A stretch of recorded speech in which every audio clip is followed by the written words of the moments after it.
Hello friends, welcome to Devanshika diaries. ఇప్పుడు మీరు వినబోతుంది నువ్వుంటే నాది అక్క స్టోరీలోనే 136వ భాగం. అభి వెళ్తున్న మిత్ర వైపే చూస్తూ ఉంటే ప్రమిద తనని గమనించి కదిలించి, ఏంటి బావా తన వైపు అలా చూస్తున్నావు అని కళ్ళెగరేసి కన్నింగ్ స్మైల్ తో అడిగింది. ఏమీ లేదులే అని మనసులో మాత్రం, ఎందుకు ఇది ఇప్పుడు ఏడవటానికి సిద్ధంగా ఉంది, అసలు ఇంత సడన్ గా ఎందుకు వెళ్ళిపోయింది అని తన ప్లేట్ వైపు చూసేసరికి ఒక్క ముద్ద కూడా కదలకపోవటంతో, ఏమీ తినలేదు తాగలేదు ఎందుకు అని ఆలోచిస్తూ 1 మినిట్ అని అందరికీ చెప్పి హ్యాండ్ వాష్ కూడా చేసుకోకుండా స్పీడ్ గా వెళ్ళిపోయాడు. వాష్రూమ్ లోకి వెళ్లిన మిత్రకి మిర్రర్ లో తన ఫేస్ చూసుకోగా తన మొహానికి బదులు ఎదురుగా అభి ప్రమిద క్లోజ్ గా ఉండటం గమనించి చెవులు 2 మూసుకొని నో అని గట్టిగా అరుస్తూ, నేనెందుకు ఇలా ఆలోచిస్తున్నాను, ఎందుకు మిత్ర వాడికి అట్రాక్ట్ అవుతున్నావు, నువ్వే కదా వద్దనుకున్నావు, ఇప్పుడు ఎందుకు ఇలా బాధపడటం అని ఎంత ఆపుకుందామనుకున్నా ఆగని కన్నీరు చెంపల్ని తడిపేస్తూ ఉంటే విచిత్రంగా వాటిని చేత్తో టచ్ చేసి చూసుకొని నేనెందుకు ఏడవాలి అనుకుని వెంటనే ఫేస్ వాష్ చేసుకొని ఉక్రోషంగా,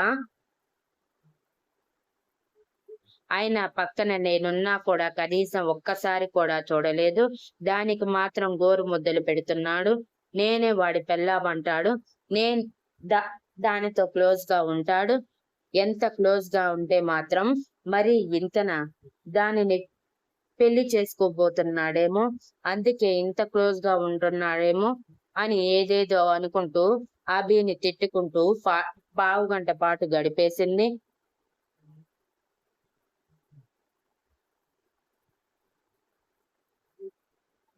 కాని ఆ పావు గంటలో తను ఎంత ఆపుకుందామనుకున్న కన్నీరు ఆగక చెంపల్ని తడిపేస్తూ ముక్కు మొహం అన్ని ఎర్రగా చేసి పెట్టిందని గుర్తించలేదు. పావు గంట తర్వాత మళ్ళీ మరోసారి ఫేస్ వాష్ చేసుకొని బయటికి వచ్చిన మిత్రకి హ్యాండ్ వాష్ చేసుకొని వాష్రూమ్ దగ్గరే చక్కర్లు కొడుతున్న అభి కనిపించి, ఎందుకు ఇలా చేశావా అని అడగటానికి ఉక్రోషంగా తన దగ్గరికి వెళ్ళిందే కాని అభి తన వైపు చూసేసరికి తను కోపంగా ఉందని తెలియటానికి మొహం తిప్పేసి వెళ్ళబోయింది.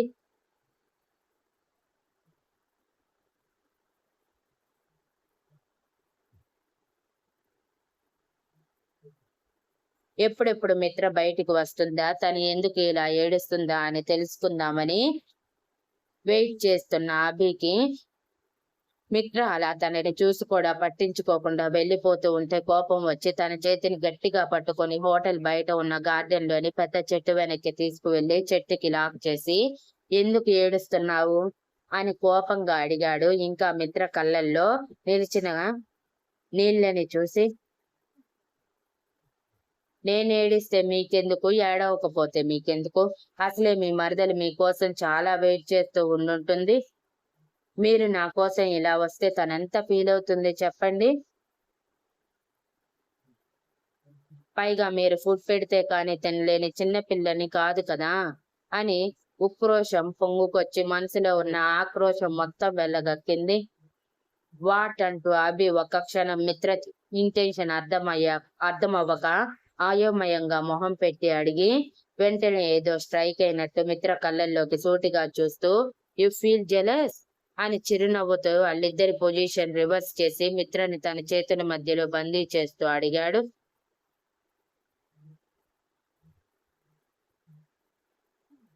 నో అంటూ మిత్ర కంగారుగా మొహం తిప్పేసి అనగానే అభి పెదవుల్లో నవ్వు ఇంకొంచెం పెద్దదయ్యి మిత్ర చుట్టూ ఉన్న చేతులతో ఒక చేతిని నడుం చుట్టూ వేసి చాలా దగ్గరికి లాగి, నా కళ్ళల్లోకి చూస్తూ చెప్పు, నేను ప్రమిదతో క్లోజ్ గా ఉంటే ఫీల్ అవుతున్నావా అని అడిగాడు.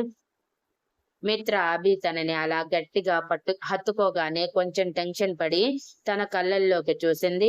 అభి కళ్ళల్లో తన రూపంతో పాటు తన మీద ఉన్న ప్రేమ కనిపిస్తూ ఉంటే ఒక రకమైన ట్రాన్స్ లో హా అని తల నిలువుగా ఊపింది. అభి మనసులో ఎస్ ఎస్ దారిలోకి వచ్చింది, అంటే ఇది కూడా నన్ను ఇష్టపడుతుంది, చెప్తా ఇప్పుడు దీని పని అంటూ ఇంకొంచెం నడుం చుట్టూ ఉన్న చేతి పట్టు పెంచి, నేను ప్రమిదతో క్లోజ్ గా ఉంటే నువ్వెందుకు ఫీల్ అవ్వాలి చెప్పు? నేనంటే ఎలానో నీకిష్టం లేదు కదా? అలాంటప్పుడు నేను ఎవరితో క్లోజ్ గా ఉన్నా వదిలేయాలి కానీ ఇలా ఫీల్ అవ్వకూడదు. అంటే నువ్వు కూడా నన్ను ఇష్టపడుతున్నట్టే కదా? అని మిత్ర చెవి దగ్గరికి వచ్చి తన పెదవులు మిత్ర చెవికి తగిలేలా చిలిపి నవ్వుతో అడిగాడు.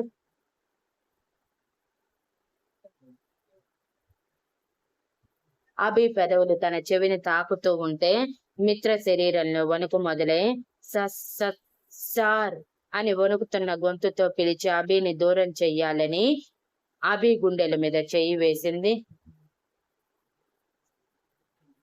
అభి ఆ చేతిని తోసేసి మిత్ర మెడ మీద పెదవులు నిలిపి, చెప్పు, నేను అడిగిన ప్రశ్నకి నీ సమాధానం ఏంటి? యు లవ్ మీ రైట్ అని ఇంటెన్స్ వాయిస్ లో అడిగాడు.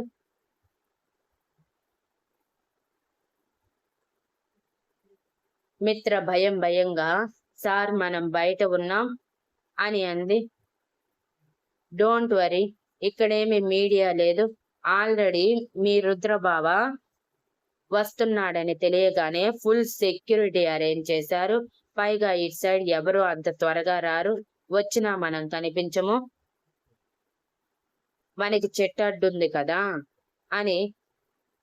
కాబట్టి నేను అడిగిన ప్రశ్నకి సమాధానం చెప్పు అని ఈసారి పెదవులని కంఠం వరకు తీసుకువచ్చి హస్కీగా అడిగాడు. మిత్ర భయంతో వణికిపోతూ తన డ్రెస్ పిడికిలిలో బిగించి, ప్లీజ్ సార్ వదలండి, చాలా భయంగా ఉంది అని అడిగింది. ఎందుకు భయం? నేనే కదా అని 4 రోజుల నుంచి మిత్ర దూరంగా ఉండటం వలన తన స్పర్శని చాలా మిస్ అయ్యాడు అభి. ఇప్పుడు మిత్ర ఇలా జలస్ ఫీల్ అవుతుంటే మనసుకి రెక్కలు వచ్చి గాలిలో తేలుతూ తనను వదలబుద్ధి కాక ఇంకా దగ్గరికి తీసుకుని, చెప్పు మిత్ర అని తన కళ్ళల్లోకి రొమాంటిక్ గా చూస్తూ అడిగాడు. ఆ చూపు సూటిగా మిత్ర గుండెల్లో దిగటంతో గుటకలు మింగుతూ, సార్ నేను జలస్ ఫీల్ అవ్వలేదు, ప్లీజ్ నన్ను వదలండి అని వణుకుతున్న గొంతుతో అడిగింది.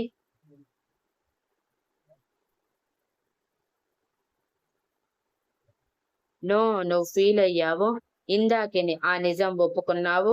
బట్ నీకు తెలియని విషయం ఏంటంటే నువ్వు కూడా నన్ను ప్రేమిస్తున్నావు. ఈ విషయం నీకు అర్థం కావట్లేదు అంతే అని ఈసారి సీరియస్ గా అన్నాడు అభి. ప్రతిసారి మిత్ర తనని రిజెక్ట్ చేస్తున్నట్టు అనిపిస్తూ ఉంటే తట్టుకోలేక,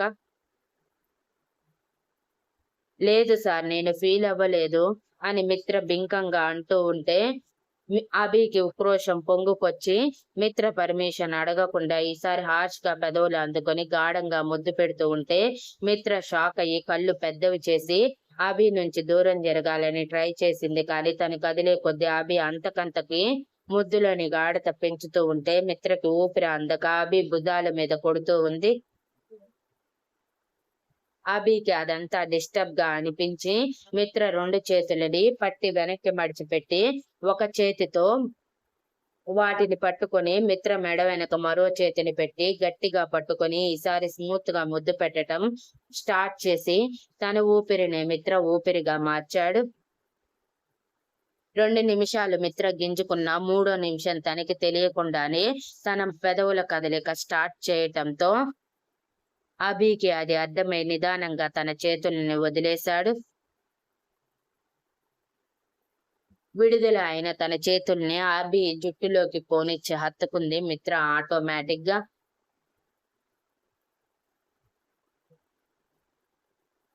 పది నిమిషాల తర్వాత అభి మిత్ర పెదవులని వదిలి, నేను ముద్దు పెడుతుంటే ఎందుకు సైలెంట్ గా ఉన్నావు మిత్ర అని తన పెదవుల మీద బొటన వేలుతో స్మూత్ గా రాస్తూ స్మూతీ వాయిస్ లో అడిగాడు. అభి తన పెదవులని వదలగానే మిత్ర అభి ట్రాన్స్ నుంచి బయటకు వచ్చి జరిగిందంతా గుర్తుకు వచ్చి అయోమయంగా చూస్తూ ఉండగానే అభి అడిగిన ప్రశ్నకి మనసులో అవును ఎందుకు నేను ఇలా అయిపోతున్నాను? అభి నా ఎదురుగా ఉంటే తను నన్ను ఏం చేసినా ఎందుకు ఆపలేకపోతున్నాను అని ఆయమయంలోనే అభి వైపు చూసింది.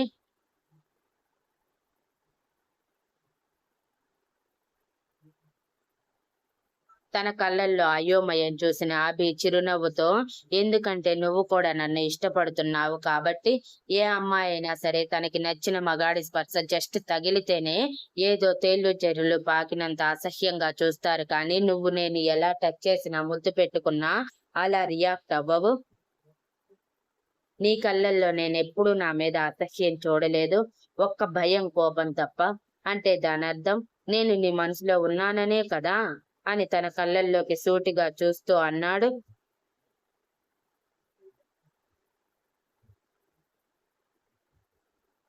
మిత్ర మనసులో అవునా అని అనుకుంటూ ఆలోచిస్తూ ఉంటే, బాగా ఆలోచించు. నేను వేరే వాళ్ళతో క్లోజ్ గా ఉంటే నువ్వెందుకు తట్టుకోలేకపోతున్నావు? నేను ముద్దు పెట్టుకుంటే ఎందుకు నీ వంతు సహకారం ఇస్తున్నావు? నేను టచ్ చేసినా ఎందుకు దూరంగా ఉండలేకపోతున్నావు? ముఖ్యంగా నేను నిన్ను టచ్ చేసినప్పుడు ఎందుకు నీ శరీరం వణుకుతుంది? ఇదంతా మనసు పెట్టి ఆలోచించు. ఎందుకనేది నీకే అర్థమవుతుంది. ఇన్ని రోజులు ఏదో ఒక మూల నేనంటే నీకు ఇష్టం లేదేమో అని భ్రమపడ్డాను, కానీ ఈ రోజు అది క్లియర్ అయిపోయింది. ఇక ఫిక్స్ అవ్వు, నువ్వే నా వైఫ్ అని చెప్పి తన బుగ్గ మీద గాఢంగా ముద్దు పెట్టి, త్వరగా లోపలికి రా. ఎక్కువసేపు బయట ఉంటే మన మీద అందరికీ అనుమానం వస్తుంది.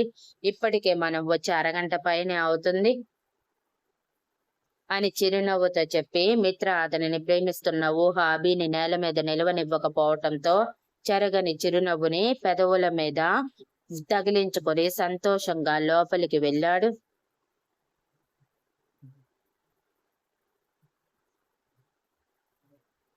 మిత్ర అయోమయంగా అభి అడిగిన ప్రతి ఒక్కటి తన మనసు కూడా అడగటంతో ఆలోచిస్తూనే లోపలికి వెళ్ళేసరికి అభి ప్రమితతో మాట్లాడుతూ తన ఫుడ్ పెడుతూ ఉంటే తింటూ ఉన్నాడు.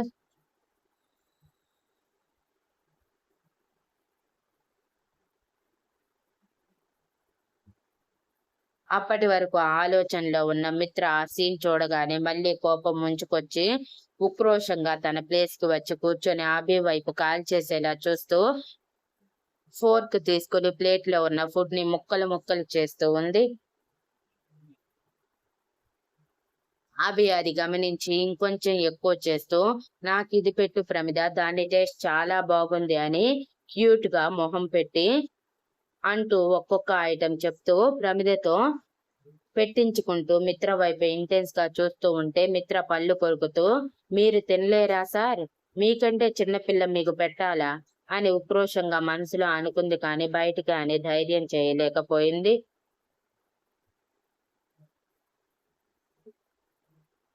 వచ్చినప్పటి నుంచి మిత్ర ఒక్క స్పూన్ ఫుడ్ కూడా తీసుకోకపోవడంతో శక్తి మిత్రని కదిలిస్తూ, ఏమైంది మిత్ర, అస్సలు తినలేదు?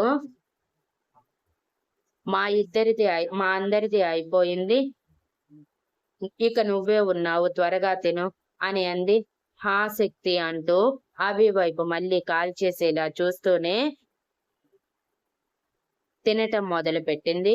అభి అది గమనించి నవ్వుకుంటూ ఫుడ్ ని ఎంజాయ్ చేస్తూ తిని మనసు కడుపు రెండూ ఫుల్ అవ్వటంతో ఇక చాలు అని వాటర్ తాగేశాడు.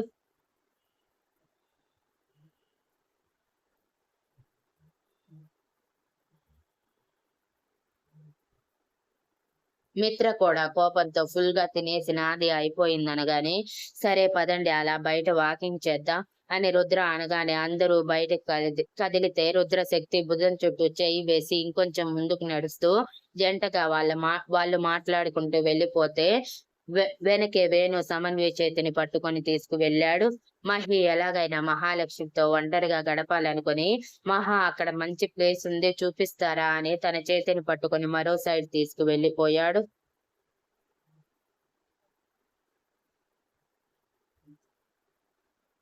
ఇక అక్కడ మిగిలింది మిత్ర, అభి, ప్రమిద.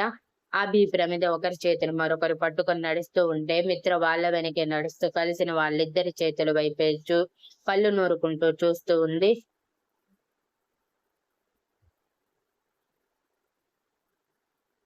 Thank you for listening and please like, share నా అండ్ సబ్స్క్రైబ్.